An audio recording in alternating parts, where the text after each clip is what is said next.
मेरे प्यारे साथियों, नमस्कार।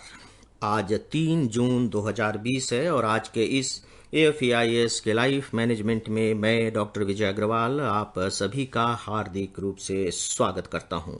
दोस्तों, आज के लाइफ मैनेजमेंट में मैं आप सबको एक अद्भुत संदेश से परिचित कराने जा रहा हूं और यह अद्भुत संदेश देने वाले व्यक्ति के जो शब्द रहे हैं, बिल्कुल उन्हीं शब्दों के माध्यम से मैं यह संदेश आप सभी तक पहुंचा रहा हूं। तो आइए सबसे पहले उस संदेश को सुन लेते हैं। वह संदेश उन्होंने अपने लेटर हेड पर लिखा था और संदेश जिस तरीके से उन्होंने लिखा है, मैं ज्यों का त्यों बिना किसी विकार के उसे आप तक पहुंचा रहा हूं, ताकि आप उस संदेश की जो पवित्र भावनाएं हैं और उसकी जो सच्चाई और ईमानदारी है और उसके पीछे भावनाओं का जो उद्वेग है, उसे भी अच्छे तरीके से समझ सकें, महसूस कर सकें और यहां तक कि आत्मसात भी कर सकें।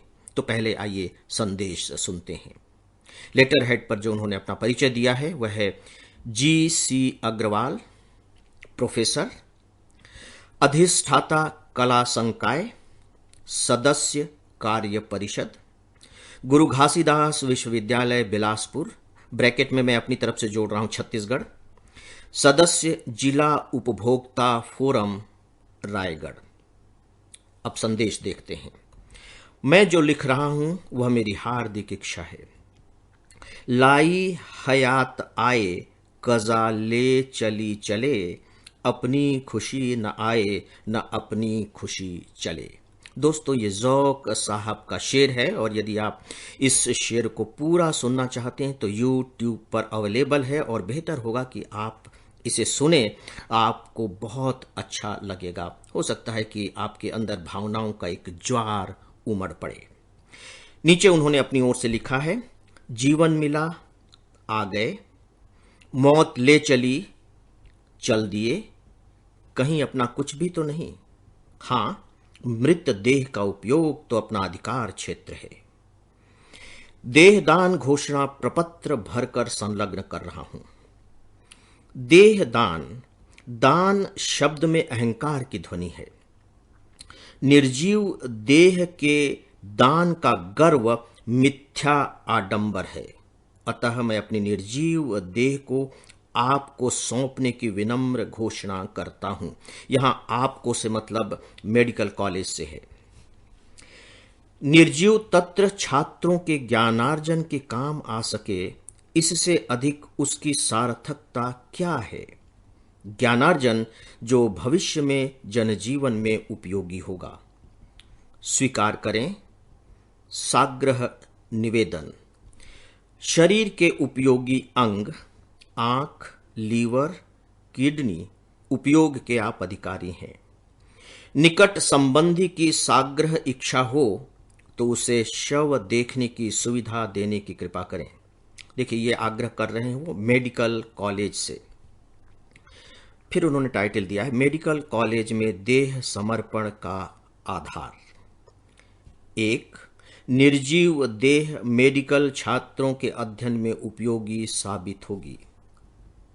नंबर 2, निर्जीव देह के दाह संस्कार में होने वाले देश के ईंधन की बचत होगी।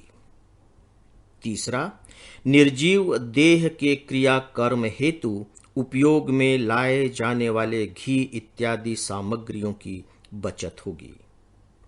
चौथा, स्वजन एवं जन समुदाय को मोक्ष धाम कहे जाने वाले शमशान घाट तक की उबाऊ यात्रा से मुक्ति मिलेगी।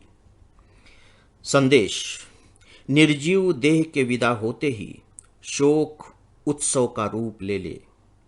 भोज, गंग भोज, मृत्यु भोज, प्रसाद किसी भी नाम से नहीं होगा। जरूरतमंद संस्थाओं की सेवा श्रेयस्कर होगी।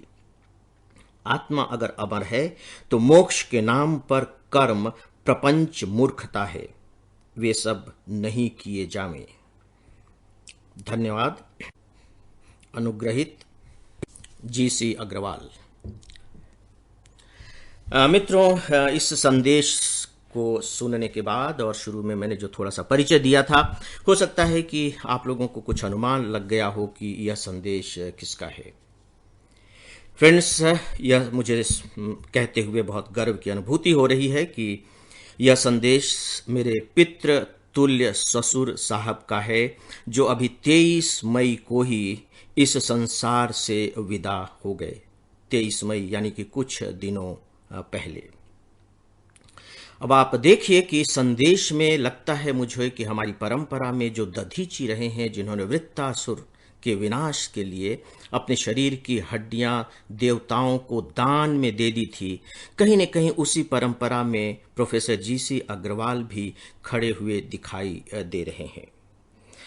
फ्रेंड्स, जब हम लोगों ने देहदान की परंपरा को पूरा, यानी कि उसकी जो फॉर्मेलिटीज होती हैं उनको पूरा किया, तो हम लोग यह सुनकर चौंक गए कि जो पूरा करने वाले जो अधिकारी थे वो थे डॉक्टर डी के सतपति, जिन्हें डॉक्टर ऑफ डेथ के नाम से जाना जाता है। उन्होंने अभी तक 1 लाख पोस्टमार्टम किए हैं। उन्होंने यह बता करके हम लोगों को एक अलग किस्म का आत्मसंतोष प्रदान किया कि यहाँ 150 साल पहले जिन्होंने देहदान किए थे, आज भी उनके शरीर के अंग के और हड्डियां स्टूडेंट्स के काम आ रही हैं। हम लोगों को सुनकर के बहुत आत्मसंतुष्टि की अनुभव हुई। विषाद के बीच कम से कम एक आत्मसंतुष्टि की लहर उठी कि एक ऐसा व्यक्ति जो जीवन भर स्टूडेंट को पढ़ाता रहा, अभी मृत्यु के बाद भी लगातार स्टूडेंट को पढ़ाता रहेगा।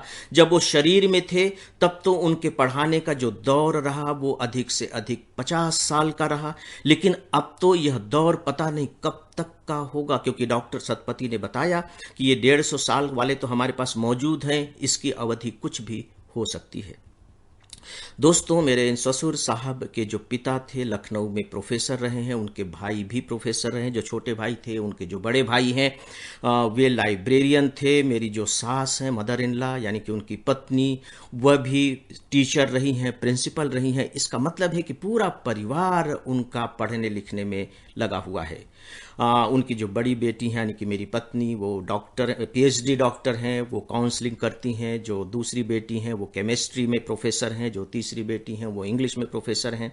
जो चौथी बेटी हैं वो हिंदी लिटरेचर में डॉक्टरेट हैं। पढ़ने का पूरा माहौल। और अब आप देखिए कि किस तरीके से ऐसे परिवार के जो प्रमुख हैं वो अपनी मृत्यु के बाद भी लगातार स्टूडेंट के बीच में बने रहेंगे, ठीक उसी तरह से जिस तरह से कि जब वो जीवित थे तो लगातार पढ़ने लिखने वालों के बीच में बने रहते थे। और बने क्या रहते थे, सच बात यह है कि वही दूसरों को पढ़ने लिखने के लायक बनाए रखते थे। दोस्तों, मुझे लगता है कि यह एक बहुत बड़ा संदेश है, और इस कोरोना के माहौल में जो उनकी अंतिम इच्छा हम लोग पूरा कर पाए, मुझे आश्चर्य है कि यह कैसे संभव हुआ और बड़े आराम से संभव हो गया। शायद यह उनकी अंतिम इच्छा की प्रबलता थी कि वह पूरी हो सकी। दोस्तों, यहां मैं एक बात और कहना चाहूंगा। मेरी पत्नी डॉक्टर प्रीति अग्रवाल मुझसे अधिक साहसी हैं और मुझसे अधिक उदार भी हैं। जी हाँ, 2 साल पहले उनके ही प्रयास से, या यूं कहूं कि मैं उनके ही परसुएशन से, मैंने भी देहदान का फॉर्म भरा है। और मैंने भी, इसका मतलब है कि मेरी पत्नी प्रीति अग्रवाल ने तो भरा ही भरा है। यही संदेश उन्होंने अपने इस अंतिम इच्छा में दिया है कि ये इस मृत शरीर का क्या अर्थ रह जाता है। आप देखिए कि अलग अलग जो समुदाय हैं, धर्म हैं, उनमें अलग अलग तरह की परंपराएं हैं। कोई मृत शरीर को जमीन में दफना देता है, कोई अग्नि संस्कार करता है, कोई जल प्रवाह कर देता है, कोई यूं ही उसे डंडों पर, खंभों पर टांग देता है ताकि पक्षी जो है आहार के रूप में उसे ग्रहण कर सके। तो इनफैक्ट ये केवल हमारी अपनी विचारधारा है, हमारे अपने संस्कार हैं जो हमें एक पर्टिकुलर रास्ते पर चलने के लिए कहते हैं। लेकिन यह भी एक रास्ता है जो प्रोफेसर जीसी अग्रवाल ने हमें दिखाया है, और हमारी परंपरा इस रास्ते को दिखाती रही है क्योंकि मेडिकल साइंस आज जहां तक पहुंचा है वह केवल इन्हीं परंपरा के लोगों की वजह से ही पहुंचा है।